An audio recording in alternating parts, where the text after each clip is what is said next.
Bienvenido, Roberto, ¿cómo estás? ¿Qué tal, Amalia? Bienvenida a una agradable temperatura en Ciudad Capital, 11:32. El país informa, como siempre, un clásico por los canales del Sistema Nacional de Televisión. En el ámbito policial, la novedad es que surge un nuevo involucrado en el crimen del mecánico. Sería un vecino que actuó de alguna u otra forma de campana en cuanto a un dinero que tenía este hombre. Es así, también más novedades sobre el caso Kacen, que ya está a disposición de la justicia y en día sería extraditado a los Estados Unidos de Norteamérica. Acompáñenos hasta las 13:30.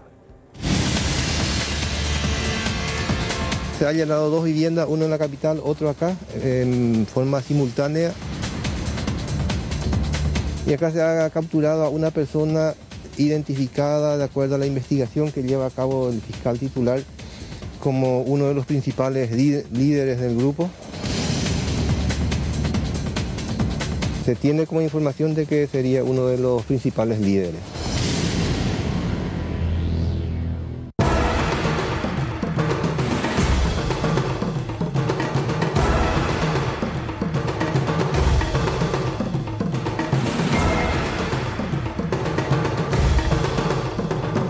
Fase 2 en el marco de esta investigación. Blanca López con los detalles. Hoy se dieron dos allanamientos de manera simultánea, uno en Asunción, otro en Ciudad del Este.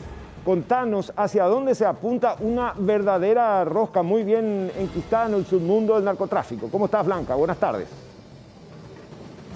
Muy buenas tardes. De Bolivia al Alto Chaco, del Alto Chaco a Asunción, departamento central a Alto Paraná.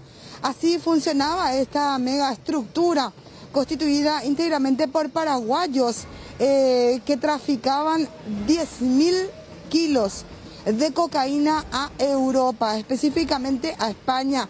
Todo se inició, Roberto, Amalia, audiencia, con la operación denominada Yaguareté en la estancia del Tigre, en el Alto Chaco, en Agua Dulce, donde SIU y la Fiscalía incautan, SIU de la Policía Nacional, más de 1.000 kilos de cocaína. A partir de allí se hace el seguimiento y se inicia la operación Cali 1, fase 1, en donde se detienen a varias personas con una carga de 3.418 kilos de cocaína de alta pureza proveniente de Bolivia, lista ya para ser enviada a Europa. De acuerdo a los datos que se manejan, se detectó a través del trabajo de inteligencia realizado por SIU de la Policía Paraguaya quienes serían los tentáculos en Alto Paraná y también en Asunción. Es así que, según nos confirmaron fuentes de inteligencia, fue detenido el alias El Gordo en el Alto Paraná, considerado por la investigación como el líder de esta estructura de logística de cocaína. Alberto Julián Martínez Romero fue detenido en el área 1 en un operativo encabezado por el fiscal Rojas. En simultáneo, en el barrio Jara, sobre la calle San Agustín, se realizaba otro operativo en donde es detenido alias El Abuelo, más conocido esta persona de nombre Ciancio, Bruno Vicente Ciancio Amarilla, también es detenido y, de acuerdo a las investigaciones, sería el lugarteniente de alias El Gordo. Al respecto, hablamos con el director general de Planificación Estratégica de la Policía Nacional en relación a este operativo de un grupo logístico sumamente importante. En este caso, el primer detenido de esta jornada de trabajo, que fue, digamos, en Ciudad del Este, en compañía del agente fiscal Manuel Rojas. Entonces se ha podido localizar y detener a Alberto Martínez, que ya he escuchado en algunos medios que también lo apodan El Gordo, y que tenemos las sospechas porque tiene, digamos, movimientos migratorios hacia Europa. Básicamente encontramos que era a España. Amén de hacer, digamos, los cruces que habitualmente hacen hacia el territorio brasileño y también movilizándose en la zona fronteriza, preferentemente Alto Paraná, Amambay. Es una prosecución, te acordarás del caso de la estancia El Tigre, el caso que habíamos denominado Yaguareté, en donde se habían incautado aproximadamente 1.400 kilos de cocaína. Se le había detenido a 4 personas en el sitio, 2 más después, totalizando 6. Entonces, es más o menos como una vinculación de aquel caso, la prosecución de este caso que se denominó Cali y Cali 1. Entonces, en aquella oportunidad, te acordarás también de que varios de los panes tenían inserto un logotipo de CNGE y que también en este procedimiento, en este operativo Cali, también hemos encontrado, amén de otros stickers, esta misma calcomanía. Como característica, ¿verdad?, de cualquier organización criminal, específicamente a los que se dedican al tráfico de estupefacientes, es bastante compleja y completa, ¿verdad?, la capacidad logística y la organización. Tienen elementos que hacen esa tarea de recepcionarlo, de colocarlo dentro, digamos, de algún sitio seguro y luego empezar a hacer el transporte de una localidad fronteriza a lo que hoy día lo están haciendo en la zona, digamos, del departamento central. Tienen esa capacidad de hacerlo. Es una estructura bastante sólida que tiene varios elementos dentro de las diferentes células. El detenido en el barrio Jara, ¿el mismo sería el lugarteniente de alias El Gordo? Sí, podríamos decir que sería el lugarteniente porque en el orden de importancia tal vez encontramos en primer lugar al Gordo, como dices, a Martínez, y tal vez dentro de ese nivel podríamos encontrar en el segundo lugar al señor Ciancio, ¿verdad? Pero como individualmente, de manera individual, Ciancio, que fue detenido aquí en Barrio Jara, es el principal, es el que sería el líder acá en la zona. Roberto, Amalia, ya se percatan de la magnitud de lo que significa la operación Cali fase 2. Si bien no tenemos incautación de estupefacientes, sí de un importante bagaje de documentaciones, sobre todo en la residencia en el área 1 de alias El Gordo, un abogado de apellido Martínez, quien ya se encuentra en estos momentos en la capital. Primero va a ser sometido para el test de COVID y posteriormente ya para inspección médica, y posteriormente a las 12 está siendo citado en la Fiscalía Antinarcóticas de la Policía Nacional. También se han incautado varios elementos de la casa de Ciancio en el barrio Jara y de acuerdo a las informaciones de inteligencia, esta estructura operaba de la siguiente manera. Vía aérea, Roberto, llegaba la cocaína de Colombia al Alto Chaco y posteriormente para ser transportada hasta la capital y posteriormente hasta un sitio donde se producía la verificación y la preparación para posteriormente el envío de esta cocaína a Europa, ya sea contaminando contenedores o en otros modos de remisión en grandes cantidades, hasta 10 toneladas, sobre todo al mercado español. También, de acuerdo a las informaciones, el lugarteniente sindicado justamente por los investigadores Ciancio sería la persona que se encargaba de esa parte de logística, y el detenido en el Alto Paraná, de acuerdo a lo que refieren los investigadores, supuestamente era el que constantemente viajaba para hacer las conexiones y posteriormente las verificaciones también en el departamento central.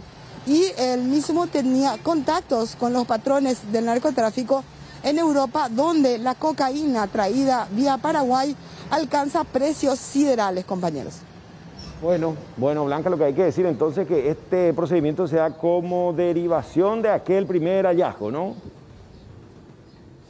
Claro, específicamente hablamos de que se hizo un seguimiento del tráfico internacional en pistas clandestinas, en establecimientos en Agua Dulce, en donde llegaba la cocaína, que posteriormente era traído de distintas formas hasta el departamento central, en donde se preparaba la droga para contaminación, ya sea de contenedores, otros sistemas de remisión.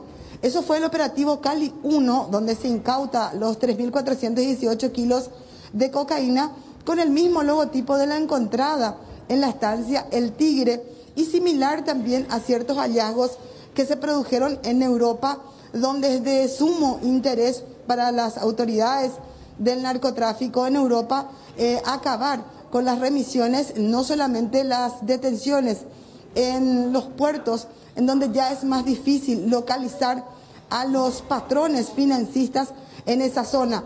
Lo que sí se tiene claro es que hablamos de una estructura íntegramente montada por paraguayos para hacer de un grupo logístico de droga, siempre y cuando teniendo justamente en cuenta las declaraciones del propio director de planificación estratégica de la Policía Nacional, a cuyo cargo se encuentra SIU de la Policía Paraguaya.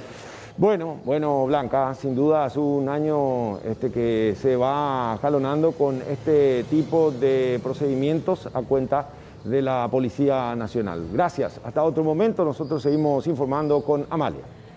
Seguimos hablando de este tema y vamos a recibir a nuestro compañero Joel López, que también tiene información acerca del allanamiento que se daba en Ciudad del Este. Joel, estamos contigo. Buenas tardes. Amalia, buenas tardes, saludos a los televidentes de todo el país. En el interior de esta lujosa residencia fue detenido Alberto Julián Martínez Romero, de 42 años, en este tempranero operativo encabezado por el fiscal Manuel Rojas, en el marco de esta investigación de la mega incautación del pasado 27 de julio. En este lugar incautaron varias evidencias, elementos importantes también que de una u otra forma van a ser analizadas para poder llegar a los demás integrantes de la estructura en narco.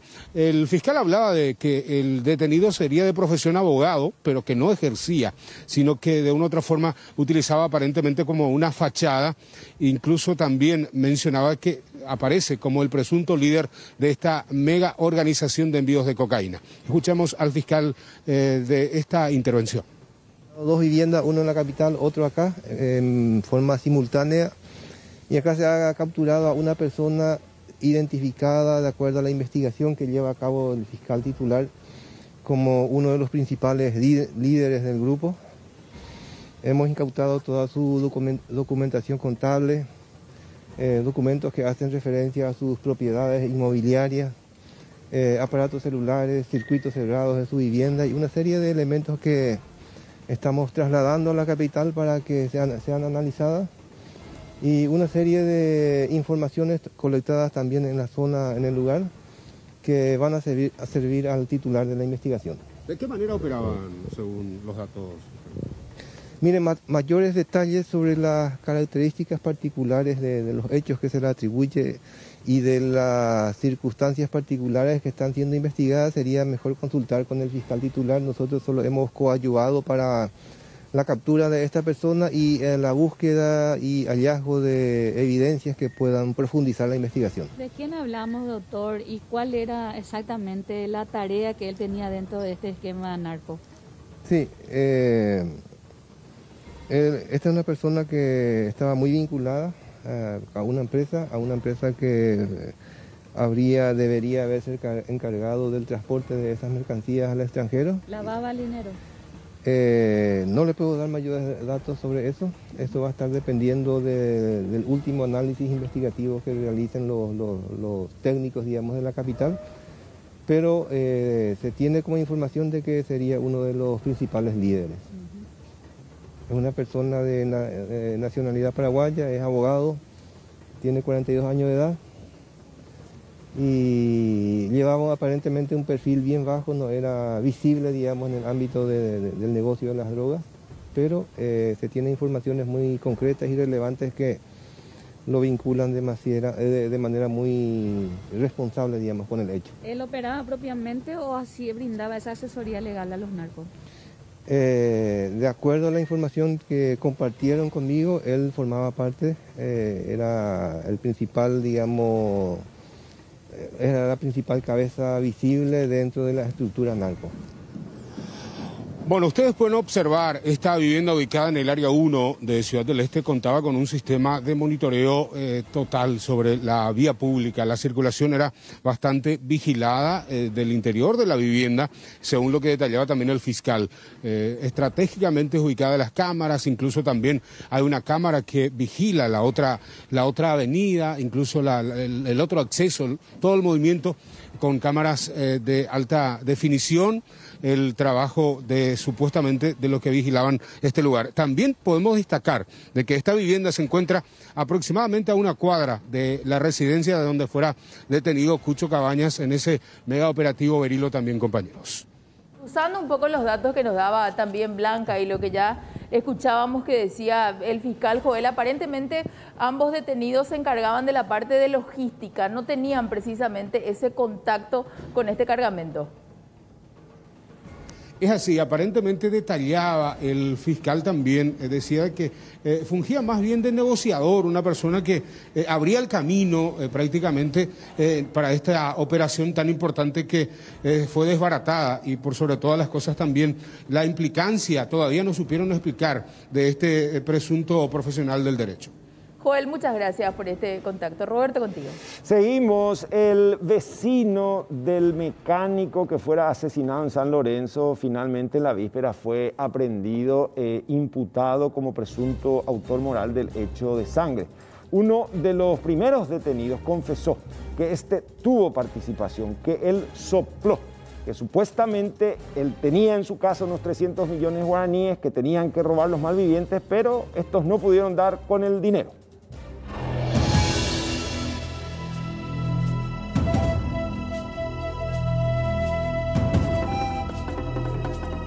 Daniel Tarcidio Cáceres, un sexagenario vecino del mecánico asesinado en San Lorenzo, es el tercer detenido por el caso. Aparece como el instigador del hecho, quien de acuerdo a la policía facilitó datos a un tal Negro y a otros partícipes de que el dueño del taller tenía guardados allí unos 300 millones de guaraníes. De esta suma, él pretendía quedarse con unos 100 millones y que el resto se repartan los demás involucrados, de lo que en principio se planificó como un robo agravado, pero que terminó en homicidio feroz. El dato acerca de la complicidad del vecino fue aportado por el ladrón y homicida arrepentido Luis Javier Galeano. A la vocabulario según la boca, guaco según vecino, en donde voy, en reja negro. O sea que hoy tengo boquero o me da la información. Sí, o me da hija Pepe la plata. Apea la GIA, la P mecánico recojar la 300 millones. Upea. Las imágenes de circuito cerrado muestran a Daniel Tarcidio Cáceres llegar al taller minutos después del crimen. Estacionó su automóvil al otro lado de la acera y se encargó de monitorear el lugar, constatando que el hombre estaba tendido en el suelo, herido de muerte.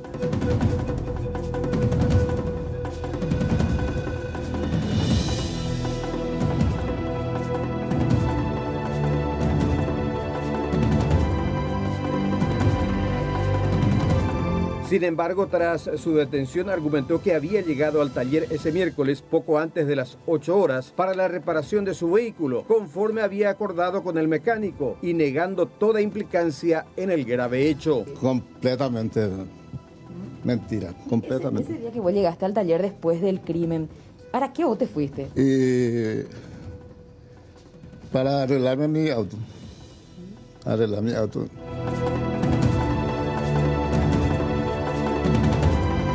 Y el portón estaba abierto. Yo vine ahí para... El domingo yo vino a comunicarle. Y él me citó para el miércoles.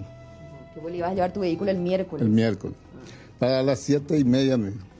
Y yo me vino a las 8 menos cuarto por ahí. ¿Y por qué entonces esta persona te menciona a vos? Esta persona detenida que sería Galeano.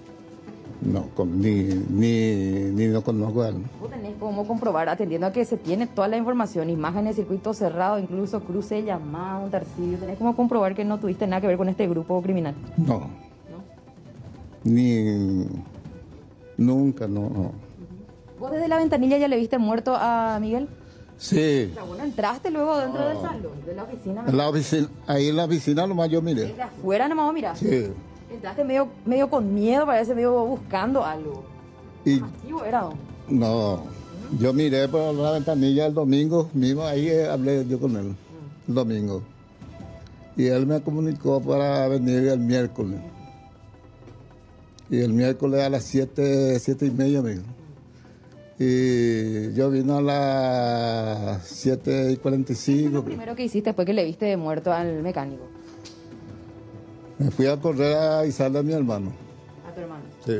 ¿No pensaste en llamar a la policía, a tu hermano? No, yo no pensé llamarle a la policía porque primero que tiene contacto con mi hermano. ¿Vos no tenías ningún problema con este señor, con Miguel? No, es mi amigo. ¿Dónde vive tu hermano? ahí cerca, ahí al lado de la casa de Miguel. Sin embargo, su versión no tiene mucho sustento, pues el taller de Miguel Razakovsky se especializaba en reparación de bombas inyectoras de vehículos diésel y el auto del ahora detenido es nastero. Para el fiscal del caso, Daniel Tarcidio Cáceres surge como el autor intelectual del hecho, por lo que su responsabilidad penal es significativa. Al salir de allí, Negro le apunta con un dedo diciéndole cuaja el boquero oroga. Textuales palabras en guaraní le dijo, el detenido solamente habla en guaraní. Cuaja el boquero oroga y le apunta a una casa. Posteriormente dice que el Negro hace una llamada desde el vehículo en donde le llama a esta persona y le dice que se vaya a verificar si la víctima había fallecido o no.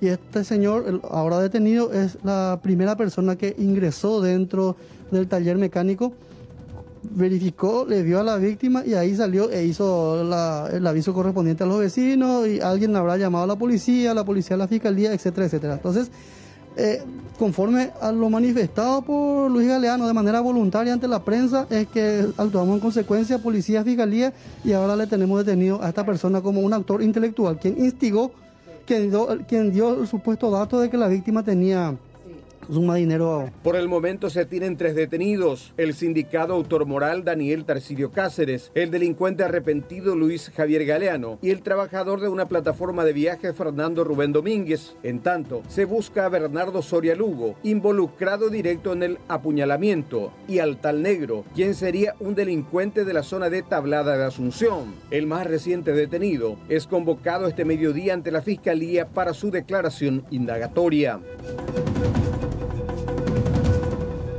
Policial, en vivo en directo, saludamos a Judith Colexa. Una señora con su sobrino fueron atacados por moto asaltantes cuando salían de un banco, ¿no? ¿Qué tal, Colexa? ¿Cómo estás? Un gusto.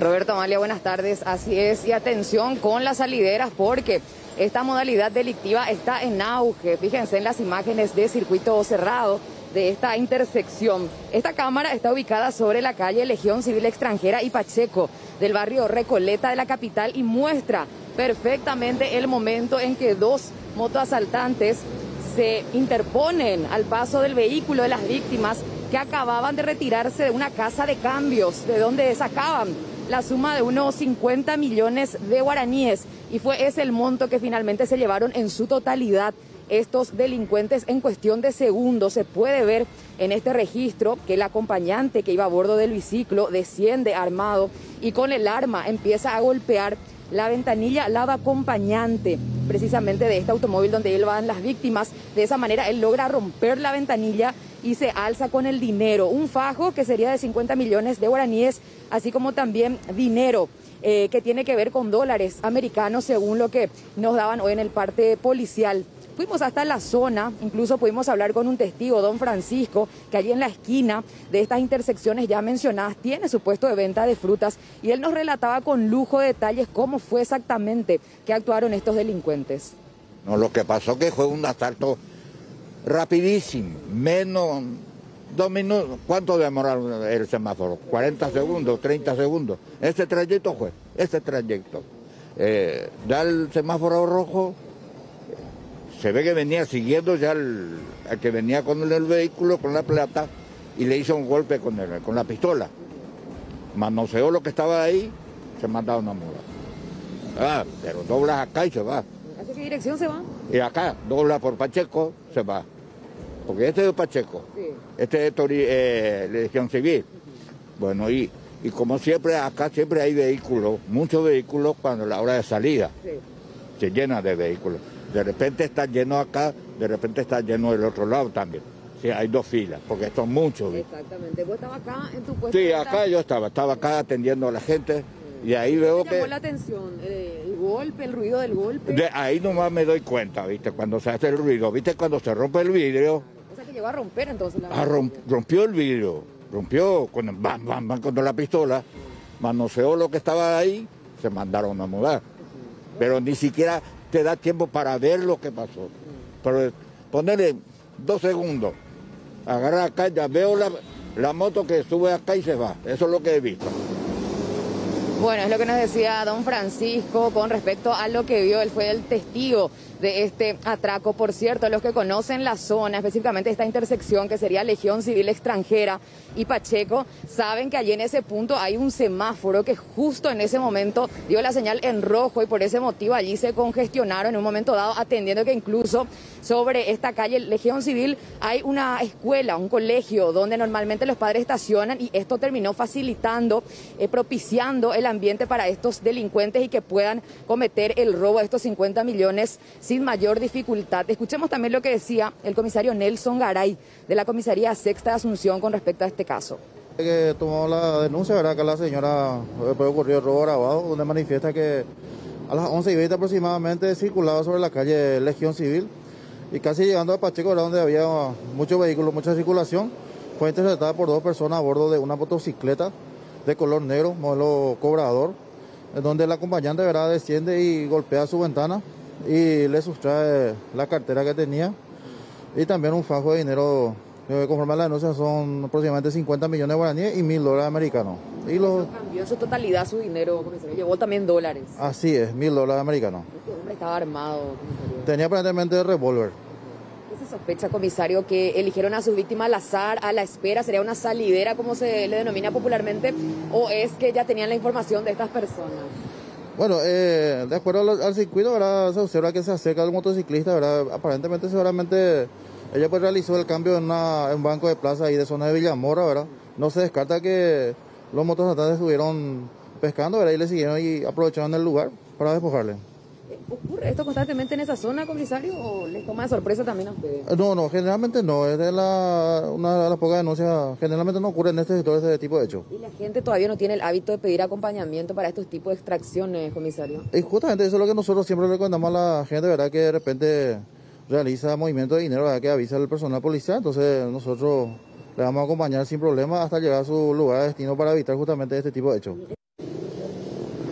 Ahora, ¿por qué se le denomina salidera a este modus operandi? Es muy importante aclarar porque no se lo conoce como un hecho de robo común, como todos los días estamos informando, sino que más bien el objetivo de estos tipos de delincuentes es estar a la espera de personas de manera aleatoria, al azar, eligen a sus víctimas que salen de entidades bancarias, casas de cambios, precisamente con la intención de cometer estos atracos. O sea que sus víctimas ellos no las eligen, mejor dicho, por referencia, sino que más bien están allí afuera pescando por un objetivo. ¿Qué sería el caso que se observa en las imágenes de circuito cerrado? Así que la policía insta a la gente que si va a hacer una transacción de un monto como este, que pida en este caso un apoyo, respaldo para que se los pueda acompañar, Roberto, Amalia. O sea, sería una modalidad común y corriente por encontrar un concepto. Salidera englobaría más bien aquello de que cierta complicidad se podría dar desde el interior de bancos, financieras o cooperativas, ¿de acuerdo? Entonces, a lo que te describía el agente policial, Judith.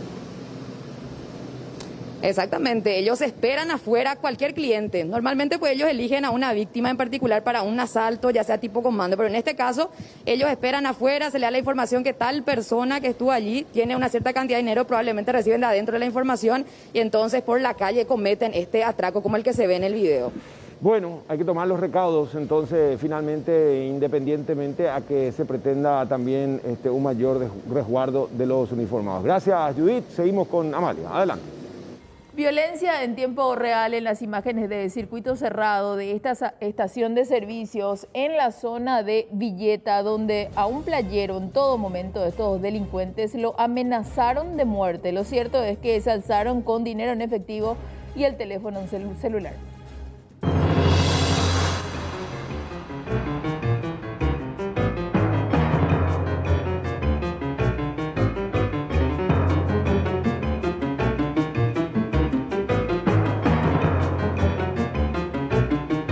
Eran aproximadamente las 11 de este martes cuando a la estación de servicios ubicada sobre la calle General Díaz y 14 de Mayo, en pleno centro de la ciudad de Villeta, 2 sujetos llegaron a bordo de una motocicleta. Rápidamente uno de ellos desciende, desenfunda un arma y amenaza a uno de los playeros. Se produce una especie de forcejeo, durante el cual le solicita tanto la billetera como el teléfono celular. En todo momento, la víctima fue amenazada de muerte.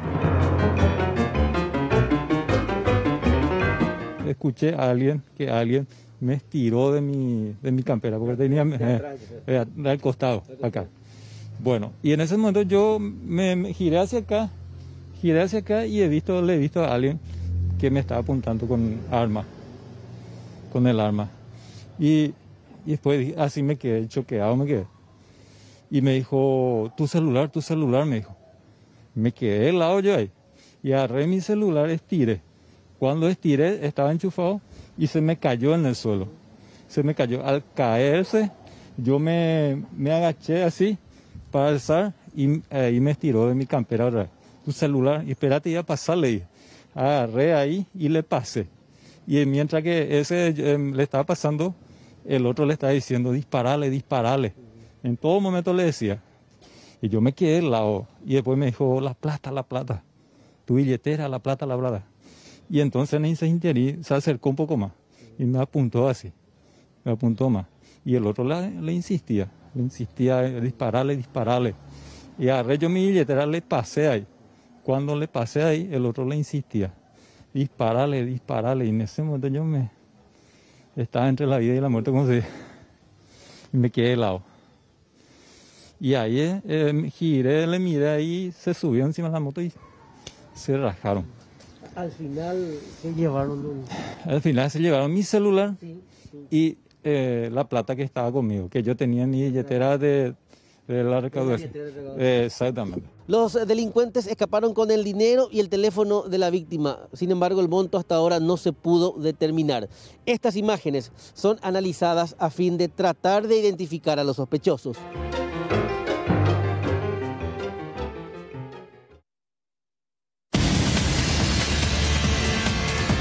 Se han allanado 2 viviendas, uno en la capital, otro acá, en forma simultánea. Y acá se ha capturado a una persona identificada de acuerdo a la investigación que lleva a cabo el fiscal titular como uno de los principales líderes del grupo. Se tiene como información de que sería uno de los principales líderes. Un hombre recibió una elevada condena por haber asesinado años atrás a su suegra. El hecho ocurrió en zona de Santaní. En aquel episodio, el ahora sentenciado también hirió a su expareja.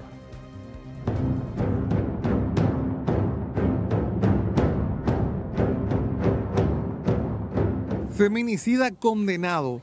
En febrero del 2018, Joel Colmán Zárate llegó a la casa de su expareja Ángela Mariela Caballero con sed de venganza, ya que la mujer decidió terminar con la relación.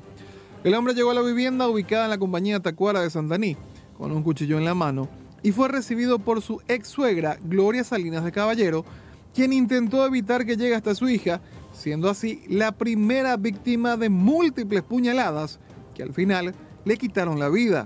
Posteriormente, el irascible sujeto atacó a la madre de su hija, pero no consiguió asesinarla, ya que, increíblemente, la víctima se recuperó tras varias semanas de permanecer internada en terapia intensiva. Joder, Colmán, dejó la joya vieja, hoy que tú le haces sobrina, que tú vas a matar a este oído porque se llama no le haces sobrina, la ime, porque ningo, pues yo auxilié de la, hoy que voy. Pero que tipo más la hoja de cara. Ajá, pero alguna hay debe porque en ojo inte pues ver si ahora coita gira pues está gira ahí. Pero no me pareja la. No, en cuando viví ahí en pareja en día cuando responde te imitan. Pero ojo jipio inte la mitad esa porque la sobrina la Gloria y si ve yo sé ahora yo tendría para la familia esa. Pues se tengo que ir. No pues ya porque tiene que ir baño to caso. Porque siempre fue inte. A ver, no negáis si la familia esa mamá. Oye, pues hay training porque o me tengo que saber cuña que hay. Me veis eso, no hay por ya negar eso. La por hacer la relación y te llevas un tipo la de catuba. De catuba, hasta inclusive me dio esa oportunidad esta cuña, pero no después se me lo llevó eso. A ver, tiempo como que se le debió, ¿verdad? Que se le debió por lo visto hoy quiero hija, ella costuma la Gloria de que la costumbre hoy costura mitad cuña tu papá y yo que bueno. Opo, oye defende mi mile que tú estando que tú estando. Oye ya, Pepe ya, yo vecino vamos a poner unos cuantos albañiles a la vecina y que te wow llegó la socorro. Ña Vitorina, ula mañana fuera la o defender o hasibo ya rayo y coira, pero ya rayo.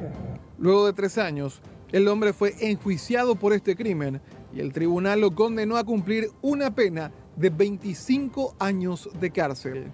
Fue el colmo no bajé a la Cheroga de las 9:30, las 9:40 de la mañana por ahí.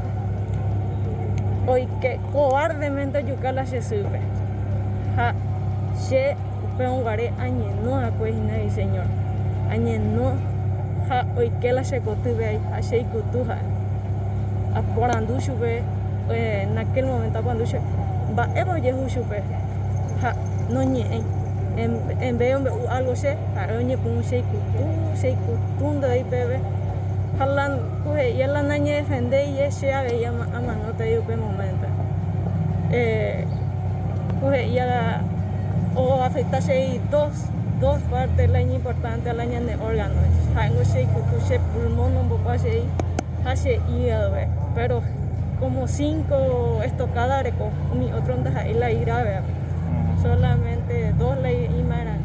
Ahí casi un mes la hospital. De que tenía ya pedí que la Jesús. Ambasir la ya pues hay potasio que la pena no decimos la Jesús. Los familiares de la víctima quedaron conformes con la decisión del tribunal y esperan que el feminicida pague por su crimen, sufriendo cada día en la cárcel por todo el mal y el dolor que trajo a la gente a la que supuestamente él quería.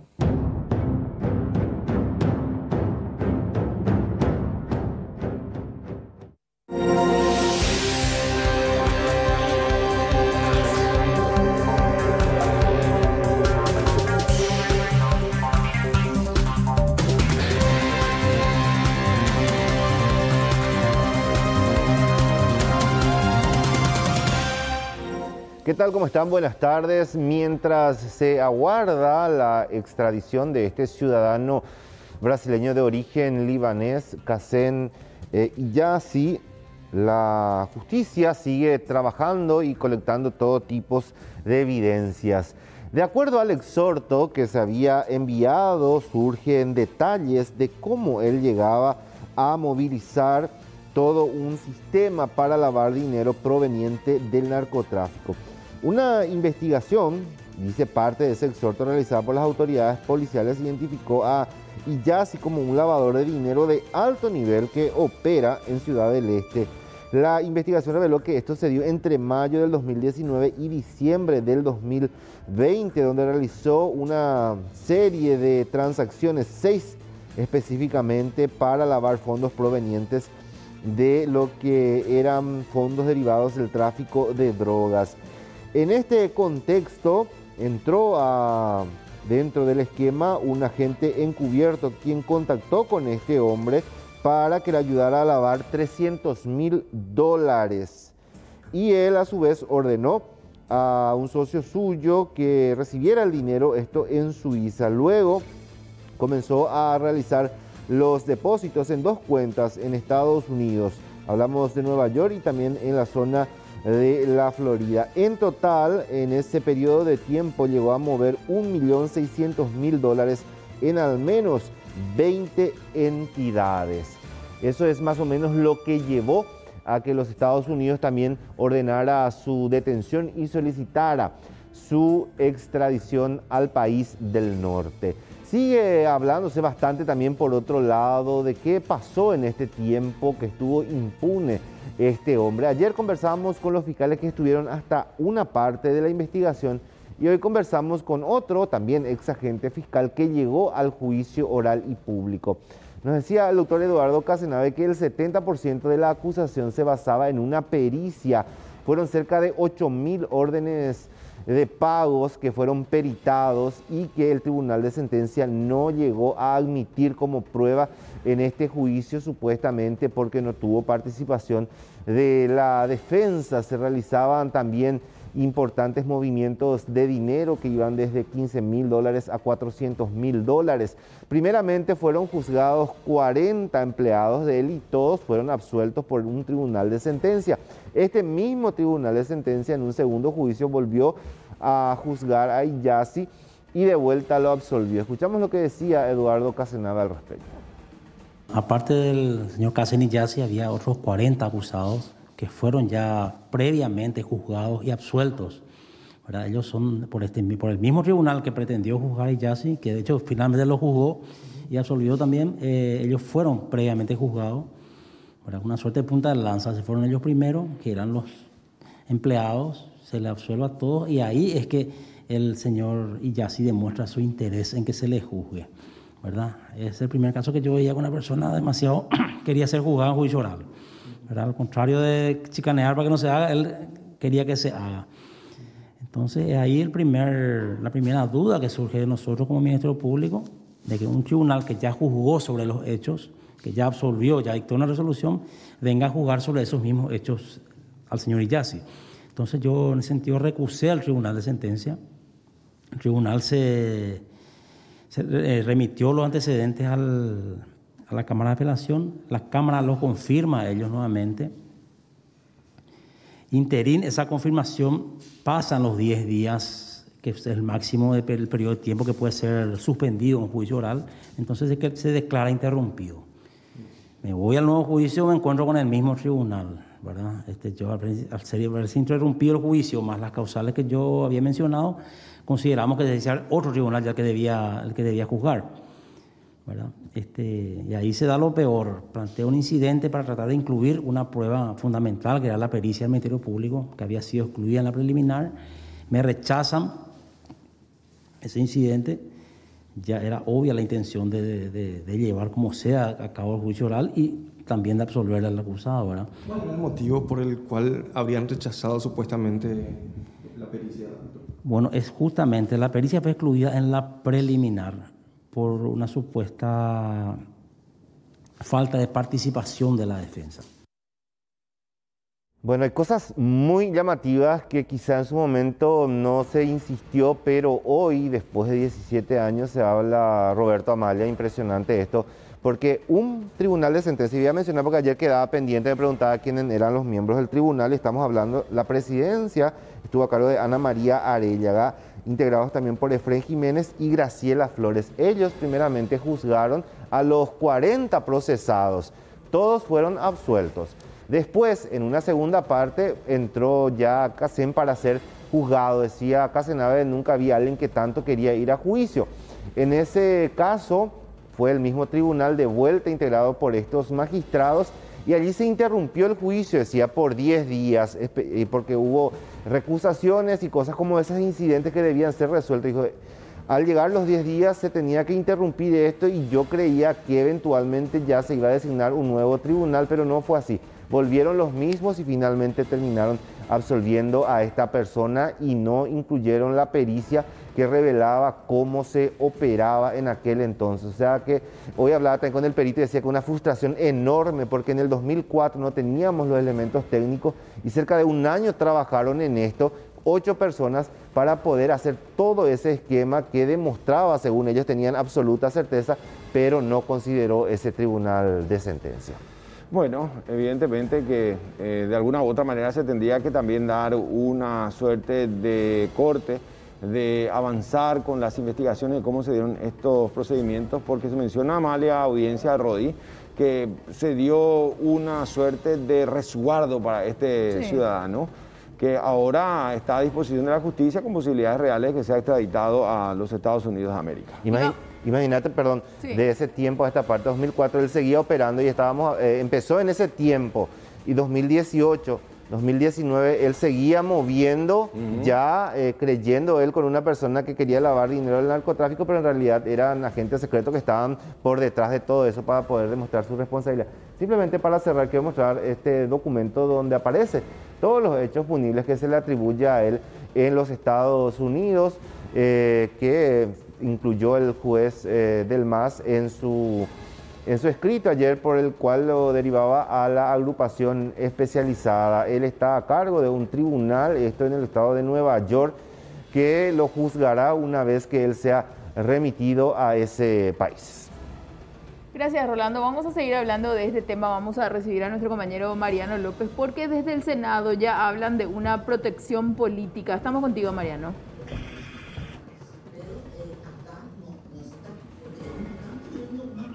Sí, compañeros, y a propósito de todo lo que ya se ha expuesto y de las operaciones que se realizaban desde el territorio paraguayo, le consultábamos a algunos referentes políticos sobre la presencia de este ciudadano en nuestro país, las operaciones que venía realizando y también los trascendidos que hablan, por ejemplo, de que el mismo hasta contaba con cierto acompañamiento policial en determinados momentos, acompañamiento a su servicio. El presidente de la Cámara de Senadores habló, también la senadora Lilian Samaniego, y escuchen bien porque aparentemente ya se tenía información, decían ellos que ya se tenía información hace tiempo y que es momento de que se realice una investigación seria, pues durante mucho tiempo incluso habría tenido el respaldo de importantes referentes políticos de esa zona del país.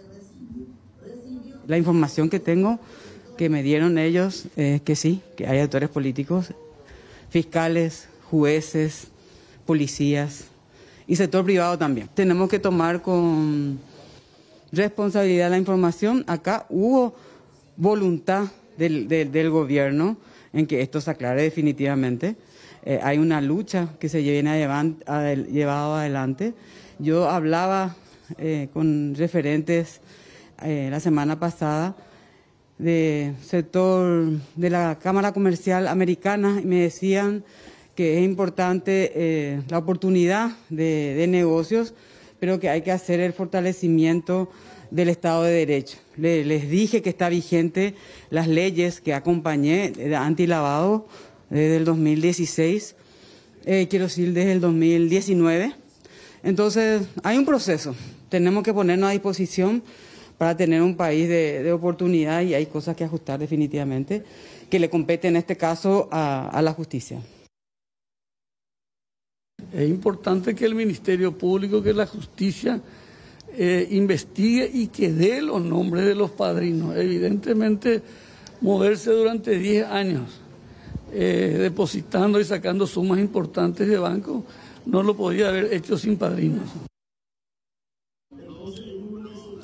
Se le consultaba también a propósito al presidente del Congreso, pues él en la entrevista decía, ¿verdad?, que importantes referentes políticos de esa zona del país son los que le habrían dado ese respaldo. Y si hablamos de referentes políticos, no son demasiadas las personas que han ocupado cargos de poder. Y él decía, no en este periodo, sino que hay que mirar incluso un poco más atrás, dando a entender algunos nombres, ¿verdad?, que después terminaba diciendo que el Ministerio Público debería encargarse de esa investigación. Lo que denotaría, compañeros televidentes, de que algo más podrían saber los senadores sobre este caso que ahora ha saltado y ha tomado un estado público de manera escandalosa, ¿verdad? Pareciera que saben algo más. Veremos si es que alguno de ellos se anima a contar un poco más de manera pública sobre estos manejos que se realizaban aquí desde el país. Es así, Mariano, hay que tomar en serio este tema porque hay 60 días en cuanto a analizar la documentación para que él pueda ser extraditado y aparte de esa extradición hay que analizar lo que se hizo mal por sobre todas las cosas aquí para que se pueda corregir e inclusive castigar. Gracias por este contacto, Roberto. Un presunto depravado intentó abusar de una mujer trabajadora de una de estas plataformas móviles. Ocurrió en el barrio Pablo Rojas de Ciudad del Este. Ella pidió auxilio, por suerte sus compañeros rápidamente, de manera pero inmediata, llegaron hasta el lugar, pudieron dar con el responsable de este hecho que fue puesto a disposición de la policía. Abusador. A la mujer se le respeta. Quiso abusar, ¿puedes darnos tu versión, por favor? Quiso abusar de la compañera. Quiso abusar de la compañera. Tu marido le golpea. Tu marido le golpea a tu vida. Un joven de 33 años fue detenido por la Policía Nacional sindicado de intentar abusar de una conductora del servicio de aplicativo. Aparentemente manoseó a la mujer y aparecieron los compañeros para detener. Ella activó el alarma que ellos tienen instalado y que ellos, ese alarma también indica la ubicación del rodado, ¿verdad? Entonces ellos se constituyeron al lugar y encontrando estacionado el vehículo de su compañera y una persona de sexo masculino parado cerca y ella en estado de shock manifestando que el supuesto autor quiso tocarle sus partes íntimas. Y con lo que comenzó a estirarle el cabello y eso desde hacia atrás, ¿verdad? Entonces, ya atendiendo que había un polvo blanco en la parte trasera del rodado, se dispuso que el agente policial de antinarcóticos extraiga y someta al análisis primario de campo que resultó negativo. Supuestamente es un polvo para pie. El detenido también conversó con nosotros, dando detalles de lo ocurrido. Y normalmente la ley pues se pone del lado siempre de la mujer, ¿verdad? Dice, ay, me quiere golpear. Y todos vienen encima y me revientan la cara. Cuando vi que en el estado en el que estaba, me pidió justamente que me baje, me pidió que me vaya, porque como yo le iba a dejar de esa forma, ¿verdad? Yo no entendí lo que ella estaba, no sé qué, 10 QL, le estaban hablando ahí. Y de repente ya veo a alguien que se baja así corriendo y yo justamente no me estaba alejando, porque uno no le puede dejar a una persona en este estado. Ahora, si era culpable, sí yo hubiese corrido y no iba a estar acá parado. En todo momento estaba. Obvio. ¿Cómo le voy a dejar al prójimo? Ahí está sufriendo a punto de darle un paro al corazón. Yo no sé lo que ella dijo. No sé. Yo lo único que sé es que ella no aguantaba más, tiene un pánico increíble hacia su pareja. Miedo, pánico se ve en su rostro, al punto que empieza a mirar así si su marido no está en algún lado. El caso está siendo investigado por el Ministerio Público. Por favor, le pido. Ahí está, ahí. Ahí creo que ya vienen la gente de la comisaría de Pablo Rojas. Basta. Sinvergüenza, basta. Jala vocabulario según la boca, guaco según vecino, en donde voy. Completamente mentira, completamente. Ese día que vos llegaste al taller después del crimen, ¿para qué vos te fuiste? Para arreglarme mi auto. Ya donde la teléfono de doña un día yo me registrado o mano pa o no mano y yo bajo registrado pero no hay más que enseguida y o mano más yo. Ahí en la piscina nomás yo miré. ¿Afuera nomás mirás? Sí. Primero que hiciste fue que le viste muerto al mecánico. Me fui a correr a avisarle a mi hermano. 8 días exactamente era asesinado el mecánico en la ciudad de San Lorenzo. Vamos a establecer un contacto con la abogada de la familia, Alicia Luzco, para conocer un poco más en detalles en cuanto también lo que ellos saben de la investigación. Abogada, muy buenas tardes, bienvenida al IDM. Roberto Pérez y Amalia Cutillo les saludan. Sí, muy buenas tardes. Estoy justamente acá con la mamá de Miguel y los hermanos y queríamos también que conozcan un poco la vida de Miguel, su familia. Por eso justamente acá no sé si están en vivo. Estamos en vivo. Sí, quería también que la madre también exprese también lo que ella siente y eso. No sé, acá le voy a acercar para que si le quieran hacer alguna pregunta a ella. Sí. Señora, ¿cómo se llama? Buenas tardes, gracias por recibirnos.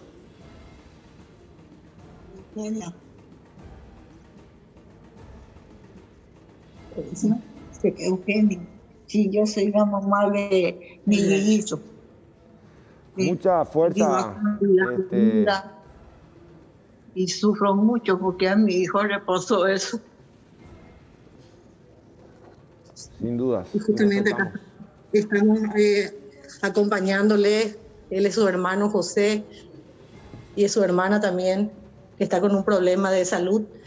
Y la verdad que ellos en realidad piden justicia, porque Miguelito era el sostén de la familia. Él le ayudaba mucho a su mamá y piden que se haga justicia y saber el porqué de todo esto. Doctora, con las últimas detenciones cobra con más fuerza la hipótesis del robo. ¿La familia maneja que Miguel tenía ese dinero en su poder? Lo último que hablaron con él le dijo de repente que contaba con esa suma, que fue amenazado. ¿Algún detalle que pueda darle más pistas también a la policía? Nosotros estuvimos viendo con todas las personas que él está trabajando. Miguel nunca manejaba esas sumas de dinero y todo lo que él tenía estaba invertido en maquinarias y tenía muchos clientes. A lo mejor eso fue la envidia de algunas personas que hicieron eso. ¿Hace cuánto tiempo Miguel venía radicado en San Lorenzo, doctora? Y él trabajó 24 años, desde muy pequeño trabajaba en un taller mecánico de una familia muy conocida. Entonces de ahí se formó y ellos le ayudaron muchísimo para que él salga adelante y de esa manera también ayudaba a su familia. ¿Vivía solo ahí en esa casa? él vivía solo porque tiene sus familiares, su madre y sus hermanos acá en la localidad de Villa Florida. ¿Cuándo fue la última vez que estuvieron compartiendo ellos con Miguel? Y acá le voy a pasar ¿cuándo fue la última vez que estuviste con Miguel? Por teléfono. Y en realidad él por la cantidad de trabajo que tenía casi no venía más, en forma telefónica nomás, se comunicaba. Y sí, así mismo. ¿Le sobrevive la madre, José, su hermano? Habló también de una hermana, ¿no, doctora? Sí, una hermana justamente tiene un problema de salud, está en cama y tiene dos hermanas más en la Argentina. Ya. Bueno, lo que decía Amalia, de alguna u otra manera pretendíamos saber qué tanto ustedes manejaban como información que puedan aportar a la Fiscalía. Inicialmente se perdía el móvil del crimen, ahora se apunta a que fue el robo, tras la aprehensión en la víspera de un vecino que aparentemente sopló a los malvivientes de que él tendría o tenía en su poder los 300 millones de guaraníes, dinero que no se encontró. Y a partir de allí, entonces, como que todo permanece muy confuso. Así mismo, ese dinero nunca existió. Él, en realidad, lo que tenía era inversiones, pero en sus maquinarias. Porque él recibió una pequeña indemnización y con eso compró todas esas maquinarias que tiene en su taller. Doctora, ¿su familia maneja si él estaba en pareja por ciertos códigos que también a la policía le llamó la atención, que en un momento dado aparentemente uno de estos asesinos escupió a Miguel antes de asesinarlo? ¿Sabían de alguna relación sentimental que él tenía en este último tiempo? No, la verdad que nunca él tuvo así una relación seria, siempre tenían amigos. Y generalmente casi todos sus amigos eran también de la zona donde él venía, de la colonia Fram. O sea que él no tenía una pareja, tampoco hijos. No tiene hijos y nunca tuvo tampoco una pareja así estable. ¿Cuántos años tenía? 45 años. 45, ya. O sea que, ¿y cuándo cobró ese dinero? Porque ese taller ya tiene sus años, o sea que trabajó inicialmente para una familia, esa familia le ayuda para que salga adelante y él ya venía desempeñándose de manera independiente. Sí, esa indemnización él la había cobrado ya en el año 2019.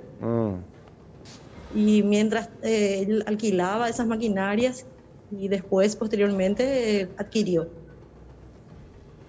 Y bueno, es allí donde se genera, porque la policía también barajó que pudo haber sido pasional por la manera en que fue estoqueado, arremetido.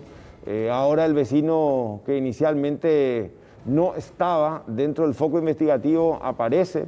El móvil habría sido el robo, pero estamos hablando de un dinero inexistente. Y así mismo, justamente, yo pienso de que habrá sido una falsa información que él manejaba y así te digo, tiene su familia humilde, él era el sostén de ellos y ahora están muy, muy tristes y piden justicia. Cuando él es sorprendido por estas personas, da la impresión que estaba mensajeando, hablando con alguna persona. ¿Fue con alguien de sus familiares, doctora? ¿No saben eso? Y la verdad que no, porque ¿viste? Ellos se llevaron el teléfono, todavía no tenemos esos datos. La policía lo que maneja a través de los informes que se solicitó a la empresa de su línea y todavía no tenemos esos datos. Doctora, la Fiscalía convocó a alguno de sus familiares. ¿Usted ya tiene la copia, los antecedentes de la carpeta o no? Sí, ya presentamos todas las documentaciones pertinentes, pero estamos dejando a cargo de ellos el tema de la investigación para que puedan caer todos y posteriormente pensamos iniciar una querella adhesiva. ¿Y están conformes con el trabajo que se viene realizando por parte de la Fiscalía, que prácticamente en tiempo récord están, sobre todo la policía y la Fiscalía, van de la mano, ¿verdad? Tienen a todas estas personas ya detenidas. En total 3 hasta el momento, 5 serían los involucrados. Este quinto que apareció prácticamente de la nada. La verdad que le agradecemos muchísimo al doctor Julio Ortiz, al equipo de investigadores. En realidad están haciendo un trabajo impecable, único en Paraguay. La verdad que me impresionaron muchísimo y esperemos llegar a toda la verdad. Bueno, nosotros con Amalia mencionábamos que golpeaba y mucho repasar esas imágenes, el momento exacto en que él era asesinado, suponemos la conmoción que generó dentro del núcleo familiar. Así mismo, justamente estuve hablando con su mamá y ella me dijo que desde ese momento ella no estaba mirando ni la televisión ni escucha la radio, o sea que solamente están rezando y orando para que puedan caer los asesinos. También se dijo, y eso va como una nota para intentar poner un poco de fuerza, de fe a todo este luctuoso suceso, que son familiares de Juan Pablo II, ¿eso es cierto? Y ellos son descendientes de las familias polacas que vinieron en la Segunda Guerra Mundial y se instalaron en la ciudad de Fram. Posteriormente de ahí, buscando mejores horizontes, vinieron hacia acá, hacia la zona de Villa Florida, y Miguel se fue a trabajar en la ciudad de Asunción. Cuando nosotros hacíamos el recorrido ahí por la zona de San Lorenzo, los vecinos lo recordaban como una persona sumamente trabajadora, quizás mismo por la cultura como muy cerrado, pero que igualmente lo veían como muy generoso también ahí con los vecinos de la zona. Aparte de lo que tiene la policía, ¿ustedes pudieron tener más datos acerca de lo que ocurrió? Y la verdad que todo el tiempo que estuve la semana pasada, nos impresionó la cantidad de vecinos solidarios y gente que se conmocionó con lo que pasó, porque él siempre se encargaba de estar atento al servicio de todos sus vecinos, y la verdad que, como dicen algunos de ellos, era como su hijo, como su familia. Bueno, Alicia, desear que tengan por sobre todo entereza, vienen semanas muy difíciles, hasta ahora no se aclaró, ya son 2, 3 los imputados, sin embargo el principal que sigue, la policía maneja datos acabados, certeros, sin embargo hasta ahora no pudieron dar con él. Suponemos que están siguiendo muy de cerca lo de la querella adhesiva que ya se anticipa, y una familia que dentro de su humildad clama justicia. Así mismo, y le agradecemos mucho también el apoyo de la prensa, de ustedes, que están día a día tratando de que se aclare esto, ¿sí? Bueno, ella es Alicia Luzco, a la señora que contempla, imagínate, Amalia, ponerse ella es mi madre en el lugar. También. ¿Sí? ¿Perdón? Ella es mi madre. Ella es mi madre también. Sí, no, mi mamá. Es mi madre. Okay. Y ella es pariente también, es la sobrina de la señora. Ya, comprendemos. Sí. Ok. Bueno, un abrazo para todos ustedes y gracias por esta nota, doctora Luzco. Bueno, gracias. La doctora Alicia Luzco entonces compartía con nosotros esta entrevista, y la familia que tuvo la predisposición por primera vez para hablar ante cámaras 8 días después de este brutal asesinato, que hasta ahora, Roberto, como decimos, cobra fuerza la hipótesis del robo. Lo cierto es que ellos llegaron para matar. Cierto, no, muy evidente, aparte que las imágenes que ayudan, el auxilio tecnológico, pero digo nomás, esta pobre señora ya anciana, sí. Le tiene a una hija postrada en cama, el que fue asesinado, era el sostén de todo ese núcleo. Y estos delincuentes que al final uno se pega el lujo, el tupé, pedir disculpas, pero ¿de qué eso serviría, verdad? Sendas a Eila, Yucacue, pero él estuvo ahí como uno más. El Uber, que aparentemente, de acuerdo a lo que explicaba Colexa, también Blanca López, se prestó, pero él dice que el plan inicial era sencillamente no arrebatarle la vida, sino sacarle el dinero que nunca encontraron. Sí, y este último involucrado, el vecino, una persona ya también de avanzada edad, 63 años, que aparentemente llegó para supervisar que se haya hecho bien el trabajo, y hay ciertas contradicciones también que llaman la atención en su declaración. Uno repasa las imágenes, cómo él llega, el famoso, como se diría en guaraní, embotado y letrado, ¿verdad? Sí. O sea, él llegó, observó, él dice, yo me fui nomás a ver, pero evidente, cuando uno ve un cadáver, lo primero que hace es pegar el grito, llamar a la policía, él se desentiende y muy dubitativo a la hora de relatar qué él venía haciendo en ese lugar. Bueno, tenemos que hacer una pausa, María. Ya venimos.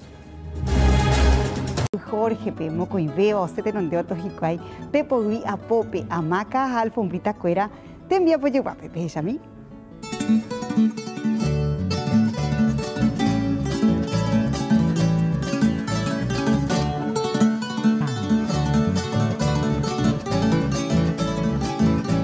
la pegua compañía Espartillá, pero ñandu doña Calixta y me Jorge Medina, pe. Pero guajeco arendapa mejaro topa chupecuera. Omba pombarete ya ve. Calixta o ya pues allá te envía po guapo bubi. A Jorge cato ya pues allá que jacuera. Jorge pute bombarete hambra jure y supe. Ara ya po que jacuera. Vos ape al día o ya po. Haye pille tu uñe munguera co pandemia pendo putu uyo jaro bo paco en iteco crisis. Ore cu te bañando de taguacuera va po jaracuera artesano. Maca jave y bella alfombra o mira pico ya po ahí. Sí, lo ya. Ajá, en la maca ya terminado. Sí. Color a la yo vea y la Cerro Olimpia con. Sí, ustedes no lo se ve con él. Alfombra humida ahí por el frío, allá para las 11. Sí, pero sobre cama tuya y la... Sí, no sé, es joven. Jorge, y por acá te voy a poner de ser ahí guapa. Porque sí, guapa. La BBC adelante. Sí, claro, sí. Es partilla. Es partilla, compañía, es partilla. Carapeguá es partilla. Compañía. Sí, compañía es partilla. Ahí viene la gente y nada. Jorge, ¿el apellido? Jorge Medina. ¿Dónde vende más? Sí, ya un tema le botaron la producto artesanal. Calixta cuña Paraguay guapa no igual cane o envía por pibe bomba de guasuña neta barandú. Haka tu coiso de chaca oreville puta so por ahí. Hoy puti o chupo se janguate nondepi. Como janguá cara peguate envía pollegua. Alfombrita de 1 metro, ¿cuál? De 1 metro. Hoy da mi chivea ahí. Hoy tú sabes, ay. A la precio, ¿cuál hay con vos y nada más o menos la ya? De 1 metro hago 15.000 más con ¿Qué pude con la hilo? ¿Qué pude más? A la quiero donde hay alfombra tu ya ponte ahí. Tú sabes. Tú sabes, tipo para cama. Sí. Oye, ya pues ahí. A mi idea pico individuales ahí. Oye. Digamos la precio la conjunto. 50 más con arriba para la hilo. Ay, guapa, la nieta ya poco ama. Ya pope mi chiquilla. Míralo ya pues. ¿Tiempo eso por acá? Sí, amo ahí tío hoy. 9 años ahora con. 9 años. 9 años. A pesar de tiempo era Jorge pelado. Sí, hace hoy esa hermana cuera y más lloradera. Un ñayo aprende pájaro. La jeta de cliente. Jeta con. Ay, tere. Ay, sea de eso que lo yo voy a hacer, güey. Coan y muñare nieta, hoy puti bomba de su pecuera. Oye, como ego comba es por ahí. Ahí con de ella pojina. Porta terere. Allá poco jamaico. Sí. Are, ¿hace cuánto que estaba aprendiendo? Hoy nomás. Hoy nomás, allá poco hay de mango. Va, esa peor ya po. Esa embajadora baby. Eso. Ande abuela lo sacan de. Sí. ¿Qué japo está en viapo? Peisa mombe hoy saca oreve Jorge. Ya pues nada más Cerro. Nada más Cerro. Sí. Oye, quiero vea. Sí, ¿cuál ha pedido? Olimpia Cerro en la clula. Imagina ver tipo todavía con ella. Esa peña por un papel para por la. Ella pues a atender. Sí, las 5 y ella no podemos mandar prepara. Yo caí hija pues ya lo llama a ver los jores y cerote. Sí. Sí, gracias a Dios. Continuado, Rubén. Continuado. Pero pues bella dedicape. Sí. Todo. Ahí se era co ahí nada ya poco han este. Hamaca, sí. ¿Cuál la telar? Telar rústico. A pesar de tejer, josh. Sí. 2 metros y medio, cuando tejen a la más y manija 1 metro, manija trenzado, cabi. O sea, está. Sí, está el proceso. Sí, ella pone un llegue, además es muy pone allí. ¿Buen tiempo para ella? Pues tenía más. A 2 horas y media, ¿verdad? Y a la pete, 2 horas y media. Pero continuado. Continuado, antes de ponía, porque la de ponía ya. De huema, güey. Sí. Jorge Hernández, un de coape, pea, full, sí, todos los días. Va, él pilla por ver Con hamaca entre individual, alfombrita, la ya puedo ver. Ya por la alfombrita, pues ya de sobrina. Hace sobrina, ñañe por un maíz, de 9 años, con ñañe por un maíz ya. Sí. La tapizada uva penderenda, pues charamuala penderenda. Sí, está bien. Sí, por pedido. Cocuña carajay me empujaron ya ne putuvo javi jetarte sano cuera carapegüeño peixantabe. Y putuvo que no se cuera ñamopu allí janguaña nerita Paraguay. Añamo barete janguaña neta barando. Artesanía paraguaya y jupape.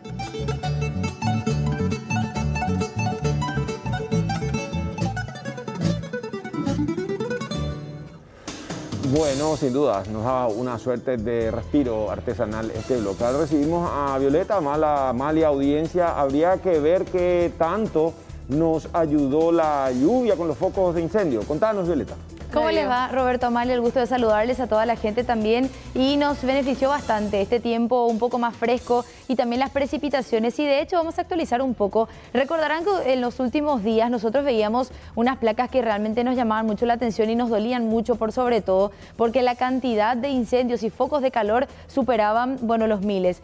En la placa que vamos a compartir con ustedes, fíjense, porque tenemos, según el último reporte de Infona que fue actualizado a las 9 de la mañana, solamente 12 focos de calor y en particular podemos mencionar lo que vemos en Presidente Hayes, que es uno solo, y el mayor número, el mayor acumulado lo tiene Alto Paraguay con 11 focos en total. 11 focos, recordemos que hay un incendio que al momento se está controlando allí en zona del Cerro, el Monumento Natural Choboreca, así que es allí donde está un poco más preocupante la situación, pero se habla de una mejoría. Ahí está. Solamente en Presidente Hayes un foco y en Alto Paraguay 11. En total, en las últimas 12 horas, 12 focos de calor y en las últimas 24 horas 235, quiere decir que disminuyó considerablemente. Bueno, esto es lo que mencionamos con respecto a los focos de calor y obviamente al no haber incendios en este momento, teniendo en cuenta que descendió la temperatura y también se humedeció un poco más la tierra, el ambiente, tenemos que hablar también de la calidad del aire que mejoró considerablemente y de hecho, si nos fijamos en esta placa que tenemos de Aire Paraguay que va actualizando todos los días un informe en cuanto a la calidad del aire que estamos respirando, tenemos la referencia de algunos barrios que son, digamos, los más contaminados por lo general y fíjense ustedes que estos 4 barrios nos sirven como para ubicarnos un poco. Barrio Policial en la ciudad de Luque, puntuación 10, calidad del aire buena, es lo que se menciona. Barrio Ita Enramada en Asunción, calidad tiene una puntuación del 8, que también es como referencia buena. Barrio San Luis, Mariano Roque Alonso, una puntuación del 5, también buena. Y Barrio Obrero Asunción, puntuación 4, también calidad de aire buena. Insistimos, esta fuente es @aireparaguay. ¿Qué es lo que tenemos visualmente con estos datos? Vamos a compartir con ustedes la plaquita para que ustedes vean. Recuerdan que esto estaba en granate, en rojo en los últimos días y se hablaba de niveles pero muy preocupantes, sobre todo riesgosos para la salud. Actualmente tenemos básicamente todos los puntos verdes en lo que es Asunción, fíjense esta zona, también lo que es área central, Mariano Roque Alonso un poco más arriba, Ciudad de Luque, Fernando de la Mora, Lambaré también, todos los puntos en verde básicamente. Así que estamos de parabienes, tenemos noticias positivas en ese sentido. Sin embargo, no hay que perder de vista una cuestión, es como una luna de miel que está durando algunos días en cuanto al tiempo fresco y también las precipitaciones. Esto eventualmente va a ir nuevamente subiendo de temperatura, nuevamente las precipitaciones van a ser un poco más raras en los pronósticos siguientes, así que los bomberos están bastante preocupados por esta situación. Esta mañana hicieron una conferencia de prensa, de hecho en el cuartel de bomberos voluntarios del Paraguay, y allí estuvieron haciendo una especie de resumen de lo que se vivió en los últimos días e insistiendo sobre la conciencia que hay que tener a partir de ahora, porque nuevamente el problema va a empezar en cualquier momento. Apenas suban las temperaturas, vamos a volver a tener lo que ellos llaman un problema. Incendios forestales en prácticamente todo el país. Tuvimos una participación a través de las compañías, más o menos de entre 65 a 70 compañías para la extinción de estos incendios, que implican unos 350 bomberos especializados en el sentido de incendios forestales que estuvieron trabajando para la contención de estos focos. Lo que saltó más a la prensa y fue más llamativo fue el combate de incendio en el Parque Cerro Corá. Estos días de lluvia y cambio de clima nos ayuda a que podamos recargar baterías para prepararnos para lo que viene. Que esto es un alivio temporario, es decir, de aquí a 10 días, 12 días podemos estar en una situación crítica nuevamente, considerando la curva de lo que generalmente sucede año tras año. Es decir, estamos en la antesala nuevamente de un problema. Es fundamental no quemar y es fundamental dar la alarma correspondiente al 132, al 911, para que los bomberos de cualquier color, de cualquier compañía, puedan acudir y teóricamente contener el fuego en su principio, en su inicio. Qué importante lo que están mencionando, ¿verdad? Hablar también de que en este momento a los bomberos no solo les sirve para el respiro del descanso, porque son muchos días de lucha contra el fuego, sino que además se están recomponiendo los materiales. Muchos se rompen, muchos se pierden durante estos feroces incendios, así que están tratando de reequiparse un poco para darle continuidad a la lucha una vez que esto reinicie. Dos números a tener en cuenta: 132 y 911. Lo importante es detectar al mínimo riesgo que exista, ya avisar para que se pueda dar combate lo antes posible y que se pueda cortar de raíz básicamente esto antes de que se descontrole.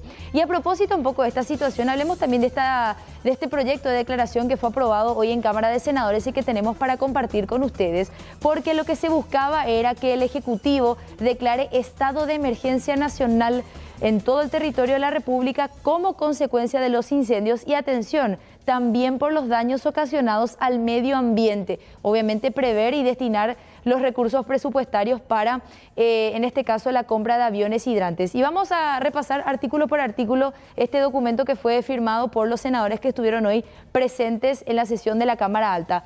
Artículo primero, lo que menciona es lo siguiente: instar al Poder Ejecutivo a declarar estado de emergencia nacional en todo el territorio de la República como consecuencia de los incendios y daños ocasionados al medio ambiente. En el artículo segundo que vamos a compartir, este es el artículo primero, ahí está, vamos al artículo segundo.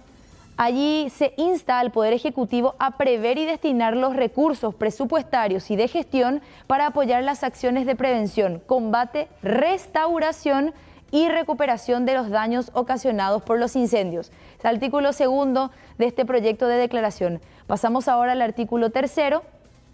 Fíjense ustedes que fue firmado este documento por Abel González, Hermelinda Alvarenga de Ortega, José Ledesma, Octavio Schap. Estuvieron varios senadores hoy, por cierto, en la sesión. Llamativo porque generalmente están todos de forma virtual, pero en esta ocasión estuvieron algunos presentes. Vamos al artículo tercero: instar al Poder Ejecutivo a aplicar los mecanismos administrativos de excepción que se requieran para la adquisición de aviones hidrantes, herramientas que mencionábamos recién, lo que están padeciendo los bomberos, equipamientos, insumos y todo tipo de recursos necesarios para el combate contra los incendios a las Fuerzas Armadas de la Nación. Y a propósito de Fuerzas Armadas, hoy en conferencia también los bomberos estaban relatando que aparte de las diferentes compañías, de los diferentes cuerpos de bomberos a nivel país, también se habla de una ayuda muy importante de la Secretaría de Emergencia Nacional, los guardiaparques y también los militares. Así que tenemos una actualización en ese sentido, hablar un poco de la responsabilidad y la conciencia de los ciudadanos para colaborar a que esta situación continúe de la mejor manera posible. Así que el repaso completito. 12:55, breve pausita, ya venimos.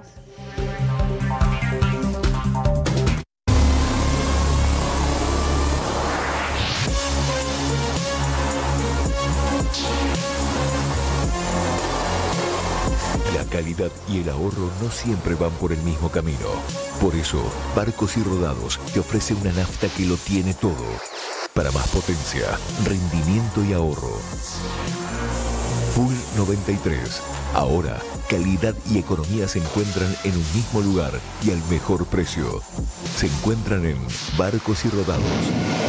Tu moto ideal es la Taiga 16L, motor de 125 centímetros cúbicos, transmisión semiautomática y portabulto central. Y de regalo, una mochila reflectiva. Taiga te lleva a donde querés llegar. Encontralas en Inverfin. ¿Sabes de dónde viene todo ese buen ánimo? De un bebé sequito toda la noche. Nuevo Huggies Protect Plus con Extra Protect. Protege a tu bebé, cuida tu bolsillo. En Inverfin, la tecnología está en tus manos. Durante el mes de agosto, podés encontrar los mejores celulares en cuotas desde 59.000 guaraníes y con ofertas especiales. Inverfin, hacemos de tu espacio un hogar. El auto más potente de todos pondrá a prueba el máximo rendimiento de su motor gracias a la fórmula de Supra 95 aditivada que evoluciona y carga al máximo la energía de mi auto. Supra 95 aditivada, potencia que te mueve. Copetrol, vamos. Cuando estás en casa, sale tu lado más natural. Sin reglas, sin filtros y sin complejos. Ser natural es tu mejor versión. Como Frugos del Valle, que te trae lo mejor de la fruta para que disfrutes de una merienda con su delicioso sabor. Frugos del Valle, compartí el sabor de la mejor fruta. Cuando estamos estreñidas, nada nos sale bien y las mujeres lo sabemos. Pero las que tomamos Ciruelax Forte al acostarnos, vemos que todo funciona al levantarnos. Ciruelax al acostarse, resultados al levantarse. Pues hay que ahora mi casa ya tiene un broga, será. Para eso está Matiris Aerosol, mata moscas y mosquitos. Además, tenés las tabletas. Y en el patio prende los espirales Matiris. O clava un stick y chao ñati. Matiris es la solución, además te protege del dengue. El que sabe, sabe. Espirales Matiris, llevando la bandera paraguaya al mundo. Calidad garantizada de exportación en tu hogar. Matiris, efecto superior contra insectos.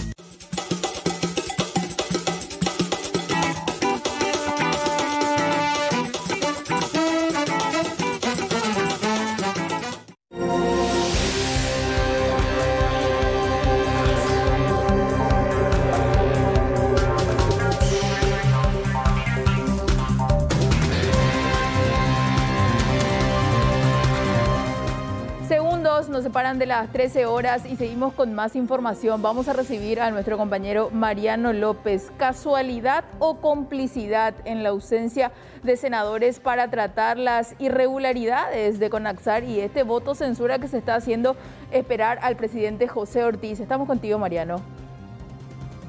Muchas gracias, Amalia. Y nada más, el dato que la gente debe tener en cuenta es que los jueves, es decir, hoy, se hace la sesión ordinaria de los senadores. Ya todos saben que tienen que reunirse y que deben de conectarse temprano a las reuniones. 8:30 estaba marcada la convocatoria para esta sesión extraordinaria, donde debían tratar el voto de censura al presidente de Conaxar. Sin embargo, no acudieron todos, 17 ausencias se tuvo en esta sesión. Se necesitaba por lo menos 30 senadores para poder dar ese voto de censura, por lo que finalmente, ¿cuál fue la estrategia aplicada por algunos legisladores? Abandonar la sesión, dejar sin quórum. ¿Esto para qué?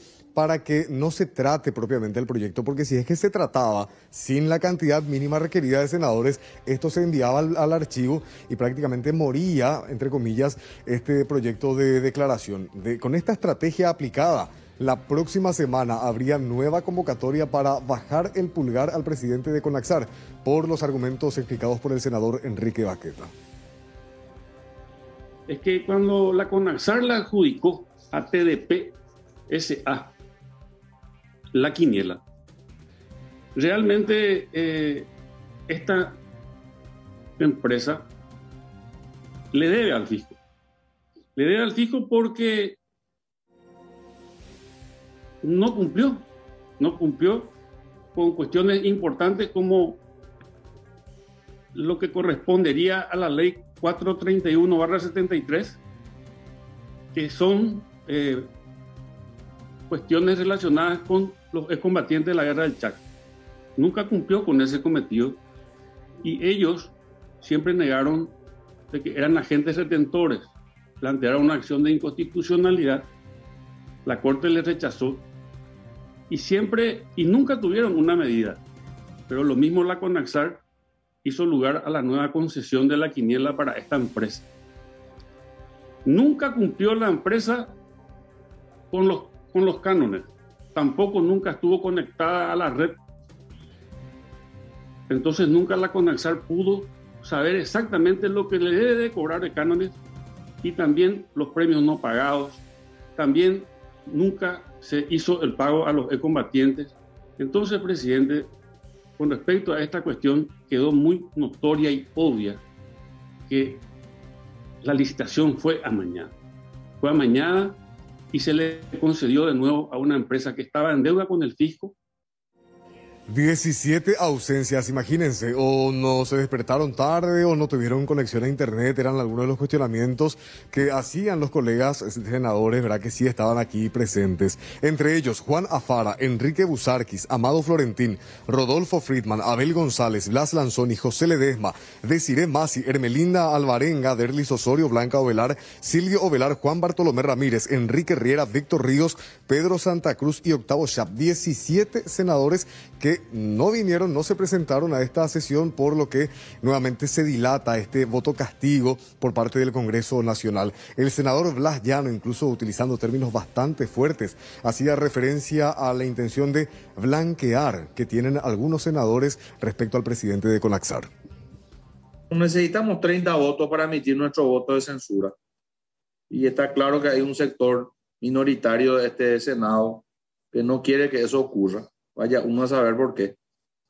Yo no me quiero prestar a esta farsa porque sería sencillamente blanquearlo a este hijo de puta corrupto que ni siquiera es capaz de cumplir con los ya escasísimos combatientes de la guerra del Chaco que siguen viviendo, gracias a Dios.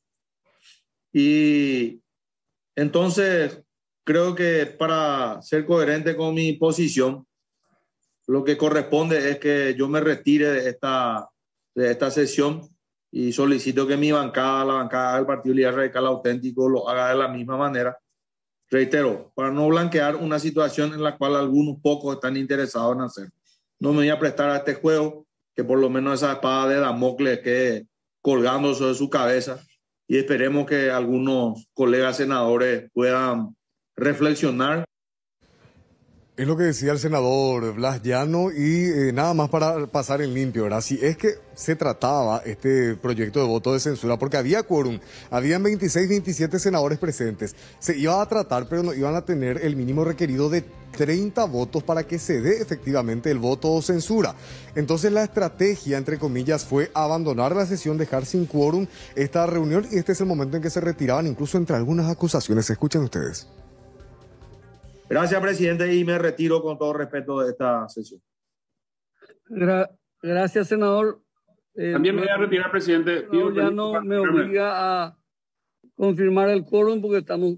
Presidente, yo también me retiro para que... Gracias, senadora Poril. Ahora vamos a... Retiro, presidente. También me retiro, retiro, felicitando al presidente por el éxito parcial de su gestión de salvar a su testaferro de la CONAXAR. También, presidente, la bancada Patria Querida.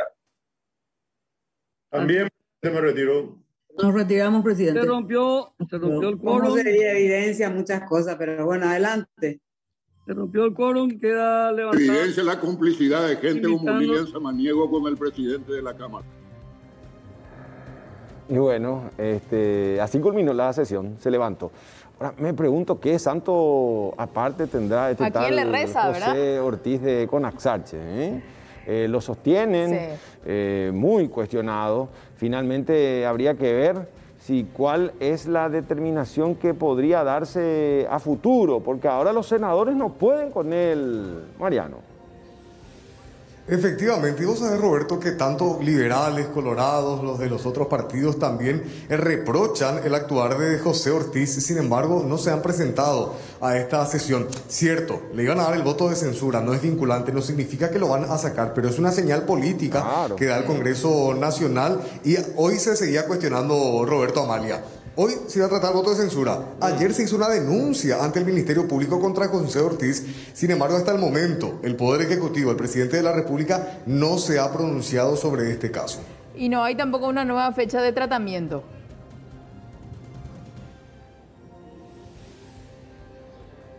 Bueno, cayó el contacto con Mariano. Vamos a hacer una pausa, Amalia. Seguimos con más información, Roberto. Vamos a hablar de que no habrá las reguladas. Cierto. De hecho, el nuevo reglamento establece taxativa y claramente horarios. Habría que ver si no queda otra vez letras muertas, Amalia, en detrimento de la ciudadanía trabajadora que usa el sistema de transporte público colectivo.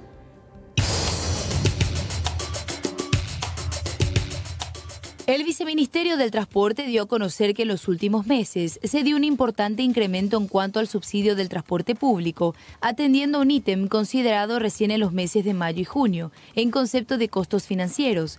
La diferencia trepa por encima de los 1.600 guaraníes en cada uno de los servicios, convencional y diferencial. Para muchos, este es el precio más elevado en la historia de este servicio. De mayo a junio, solamente hay un incremento de 16 guaraníes, siendo que tenemos de un salto del 50 al 100% los costos financieros. ¿Por qué esa diferencia mínima? Esa diferencia mínima se debe porque en junio tuvimos nuevamente un aumento de pasajeros y también tuvimos el precio preferencial de combustible para el sector del transporte público. Con esto podemos decir que el subsidio que paga el Estado es más o menos 1.500 guaraníes por pasajero. Y es prácticamente la diferencia de la tarifa técnica menos el precio del pasaje. Para poder recibir el subsidio, las empresas deben respetar los horarios establecidos en el reglamento. De 5 a 8 de la mañana y de 16 a 19 horas, que son considerados como horarios picos, las empresas deben cumplir con intervalos de frecuencia de 15 minutos en el caso de ramales únicos, 30 minutos en el caso de tener hasta 3 ramales y un máximo de 45 minutos si tienen más de 3 ramales. En horarios considerados normales, es decir, de 8 a 16 y de 19 a 21 horas, las empresas deberán respetar los siguientes tiempos: 30 minutos entre un bus y otro si tienen ramales únicos, 45 minutos en el caso de tener hasta 3 ramales y 60 minutos si tienen más de 3 ramales. Si bien hay quejas con respecto al cumplimiento de frecuencia, la mayor parte hacen referencia al horario nocturno. Para este, comprendido entre las 21 y las 23 horas, las empresas deben cumplir con 60 minutos de intervalo en la salida de los buses. Entonces, aquellas empresas que incumplan esa resolución, en donde se establece un rendimiento de intervalo de tiempo de bus en bus, por ejemplo, en el servicio nocturno, domingo o feriado, no van a cobrar subsidio. Aquellas empresas que no cumplan eso, no van a cobrar subsidio. A la noche, la franja nocturna arranca de 21 horas hasta las 23 horas. ¿Con qué frecuencia más o menos? Dependiendo de la cantidad de ramal que tenga. Aproximadamente para cada ramal hasta 60 minutos. También tenemos quejas de algunas zonas que prácticamente no están prestando servicio los domingos y feriados, la que prácticamente no se tiene servicio, y lo que nosotros queremos es que con esta nueva resolución podamos garantizar un servicio para esos días, porque el pliego de base y condiciones establece el servicio pero en las troncales, no establece en los ramales.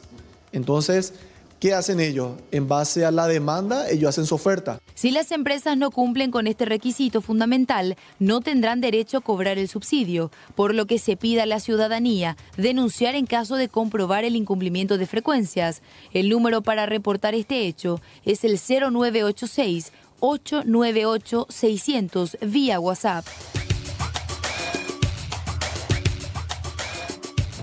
Bueno, sobra confiar en esta nueva reglamentación. Alexis Aveiro, hasta la Fiscalía Antinarcóticos, ¿finalmente ya llegó uno de los demorados, los aprehendidos en este allanamiento que se sustanció en Asunción? Roberto, y le hizo hace instantes, cerca de 5 minutos, ya han pasado el momento en el cual hablamos de Bruno Ciancio, una de las personas que fue detenida en Ciudad del Este durante este operativo en el marco de las investigaciones que prosiguen del hallazgo de un megacargamento de cocaína en Fernando de la Mora. Recordarán, involucraba a padre e hijo respectivamente, Juan José Duvini y Juan José Duvini Verdún. En tal sentido, estos procedimientos se extendieron hoy hasta Ciudad del Este, como ya le mencionaba, y el barrio Jara de nuestra ciudad capital, que derivó en la detención de 2 personas cuya participación del esquema de tráfico por ruta Bolivia-Paraguay y para posteriormente su traspaso al Brasil es muy importante mencionan inclusive que serían cabezas de este grupo criminal o grupo que se dedica al tráfico internacional de drogas. Nosotros intentábamos conversar con Ciancio hace instantes cuando llegaba hasta la sede de la Fiscalía, sin embargo, él no dio declaraciones. En principio les tomaría la indagatoria la fiscala Elba Cáceres. Sin embargo, ya cuando pueda hacerlo el fiscal Eduardo Roig, finalmente va a continuar con la declaración de los mismos si es que lo hacen, pero es muy probable que se abstenga, teniendo en cuenta que tanto este como el otro también son abogados y por recomendación y sugerencia suponemos que finalmente ellos no serán indagados o se negarán a la audiencia de indagatoria en este caso. En principio, Elba Cáceres posteriormente ya toma nuevamente la posta el fiscal Eduardo Roig, según la información a la que pudimos acceder desde esta unidad fiscal. Bueno, gracias Alex, estamos muy atentos, operativo Cali, pero obviamente que se va a abstener, o más razón al considerar que es un delincuente de peso y que formaría parte de una complicada organización criminal. Seguimos contigo, Amalia.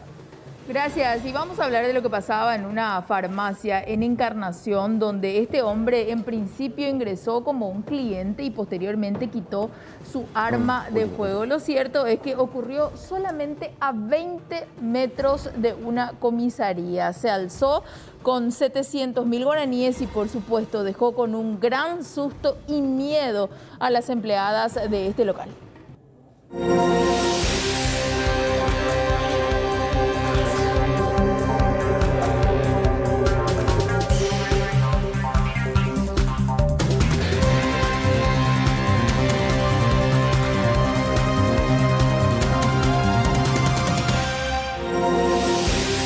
Lamentablemente tenemos que hablar de uno de los casos más atroces, más terribles que hemos tenido en los últimos tiempos. Una menor de solo 14 años, de quien trascendió estaba embarazada producto de un abuso, lógicamente, terminó perdiendo el bebé, pero la historia que salta por detrás de todo esto es todavía más dolorosa. Esto ocurrió en una compañía rural de San José de los Arroyos.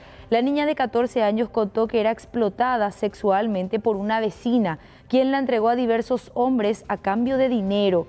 A consecuencia de esto, la menor resultó embarazada y el 12 de agosto pasado perdió a esta criatura de 36 semanas de gestación. El papá, que supuestamente nada sabía del hecho, informó lo sucedido a una tía y esta enterró el feto en el patio de la casa. Luego de la intervención policial se supo que también una hermanita de solo 10 años habría sufrido abuso sexual. El caso ya está a cargo de la fiscal Lourdes Soto de la Unidad Fiscal de Coronel Oviedo, departamento de Caaguazú. En el lugar estaba el papá, estaba la chica, ¿verdad?, de 14 años, que es una menor, que hacía el 11 o el 12 exactamente, ¿verdad? Estoy verificando, ¿verdad?, de que tuvo a las 3 de la mañana, ella había sido que estaba embarazada, y a las 3 de la mañana le atacó con mucho dolor, según, ¿verdad?, lo que dijo el papá, que él no estaba enterado de que ella estaba embarazada. Y expulsó la criatura como un aborto, ¿verdad?, así. Y le enterraron enfrente de la casa, en una cajita, que ayer, ¿verdad?, después de llegar con criminalística, desenterramos. El médico forense que me acompañó del Ministerio Público dijo que era una criatura de 32 a 33 semanas. Ya tenía todo el cabellito, era una nena. La adolescente tenía, ella me refirió que su mamá les abandonó cuando eran chiquitas y se quedaron con el papá. Y bueno, ella confió en una señora, porque es una señora mayor, que iba a su casa para conversar, era de su confianza. Después ya ella le estaba comerciando y ofreciéndole, ¿verdad?, para prostituirle, en donde ella refiere de que ella le pagaba 100.000 guaraníes por estar, ¿verdad?, con distintos tipos, y ella dejaba 150. Bueno, eso es lo que estoy investigando ahora. No digo el nombre por por mi investigación, ¿verdad? En cuanto a esta proxeneta, ¿verdad? Que se aprovecha de una menor. Entonces yo le traje a esta chica que tuvo su hijo hace 12 días, le traje porque ella no estaba bien ginecológicamente. Le traje al hospital que le vea a la ginecóloga, le recetó unos antibióticos, óvulos, y también le traje a la hermanita de 11 años que también me dijo la médica, todavía no tenemos el informe oficial, pero me dijo de que ella también ya tenía relaciones. Sí, significa... Pero no estaba prostituida con esta señora que le prostituía a la de 14 años. Inclusive yo le tomé a la chica y le dije, ¿quién es el papá de la criatura? Y me dice, no sé, porque estuve con varios. Y yo le ordené la detención del papá por la falta del deber de cuidado. A la señora que hacía eso, a esta menor, una proxeneta, estoy investigando. O sea, 12. que ella tiene 14, desde los 12 años. Sí, justamente yo le imputé ya al papá, como es delito, ¿verdad? La falta de cuidado, yo le levanté y le imputé al señor. Porque ¿dónde se van a ir? No tienen parientes, no tienen dónde irse, y ahí peor ir a hacer. Entonces, ahora están en la casa con el papá otra vez. Inclusive conversando, ¿verdad?, con la defensoría y la jueza del menor de la niñez, para ver qué es lo que podemos hacer. Como fue reciente nomás, en eso estoy. Aunque la mañana arranque un poco despeinada,